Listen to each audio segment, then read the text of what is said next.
السلام علیکم ورحمت الله وبرکاتہ. محمد عبدالله د ټي ام سي نیوز سوات یوټیوب چینل نه تاسو ته مخاطب یم.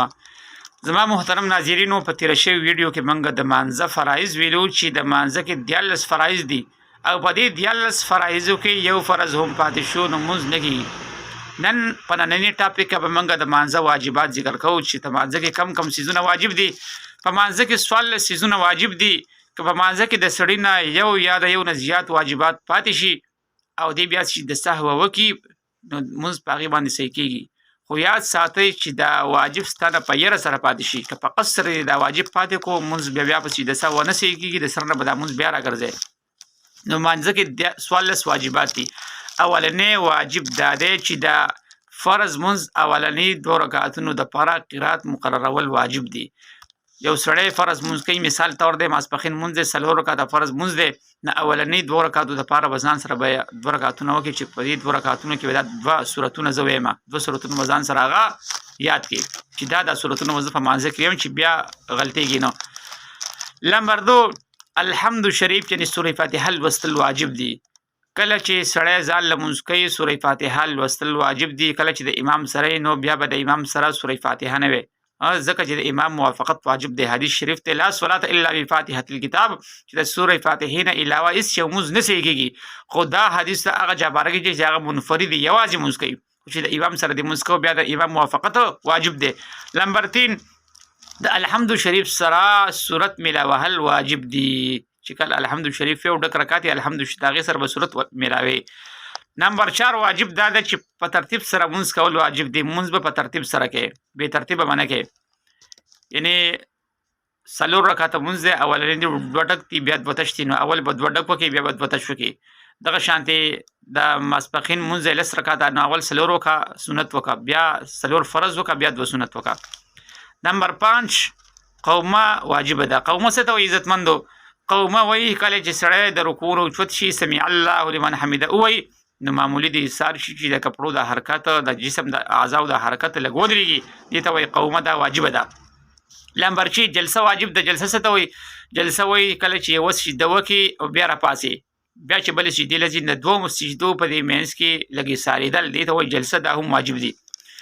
نمبر 7 په قلاره مونځ کول واجب دي. په زر مونځ به نه کوي عزتمندو چې رکوع له کته لاړ شي پوره رکوع دې کړي ډایرکټ سمع الله لمن حمده او نیغ شوی نه چې ډایرکټ سجدې له بیا تلی.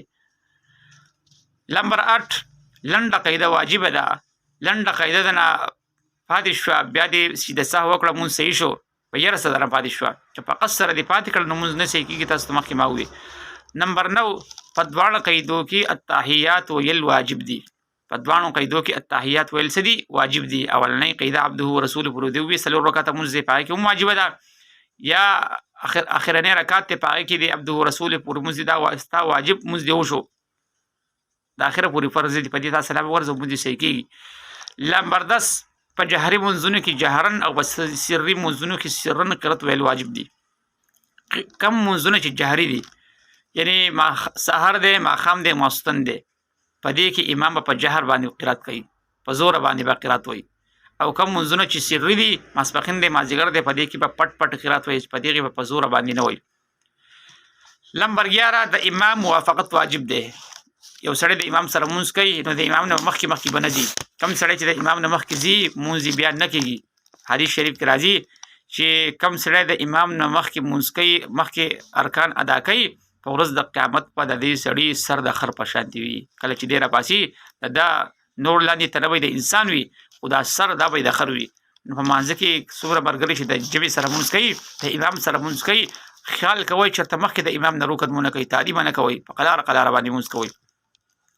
په مانځه کې 12م واجب دا دی چې په لفظ د سلام سره د مانځه نه وتل.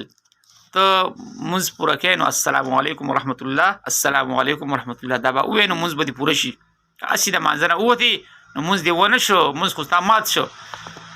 نمبر 13 دعای قنوت ویل واجب دي. د ماخوستن په اخرني د ماخوستن د مانځه کې اخرني 3 رکعات دي. په 3 رکعاتو کې اخرني رکعات کې کله چې سړی رکوع له نه ځي اخري رکعات کې صورت ووایي، سورې فاتحه ووایي، بیا صورت ووایي، بیا به غوږونو ته لاس کې سورې فاتحه به سورې دعای قنوت به بیا ووایي. کله چې اخرني رکعات کې سوره فاتحه وې بیا سره صورت میلاو کې نو داریک رکوع به نه ځي بلکې غوږونو ته بلاس کې الله اکبر او دعای قنوت اللهم انا نستعينك ونستغفرك دا به وې که بل فرض کړه چې نه په هره باندې پاتې شو او بیا را یاد شو چې د سهو وکړه مونږ صحیح شو او که په قصې پاتې کو نو مونږ نه صحیح کیږي مونږ به دوباره راګرځي نمبر 14 په دواړو اخترونو کې زائد تکبیرونه ویل واجب دي په اختر په ورځ باندې چې امام وایي نیت کوم د زړه د اخلاص 2 رکعاته واجب مونږ کوم د دې واړه اختر یا د لوی اختر سره د واړو تکبیرونو هغه زائد تکبیرات چې دي الله اکبر چې وایي بیا چې الله سونه ځوړن دي دغه ته زائد تکبیرات وایي دا ویل واجب دي نو زما عزتمندو په مانځه کې 14 واجبات دي په دې 14 واجباتو کې یو واجب په قصر دې پرې خو بیا مونږ نه کېږي راګرځي به که په یره د مونږ په یره د نس واجبات پاتې شو یو واجب یا دوا یا درې په یو رکعت کې په 2 رکعاتو کې هر څومره چې در پاتې شو واجبات په هره سره نو په اخر کې د سهو وکړه مونږ صحیح شو زما عزتمنو کو دا ویډیو ته خوښ شي نو په خپل باندې هم چینل سبسکرایب کړئ او دا ویډیو د الله تعالی د رضا لپاره شیر کړئ چې بل مسلمان د دین فائدہ والی السلام علیکم ورحمت الله وبرکاته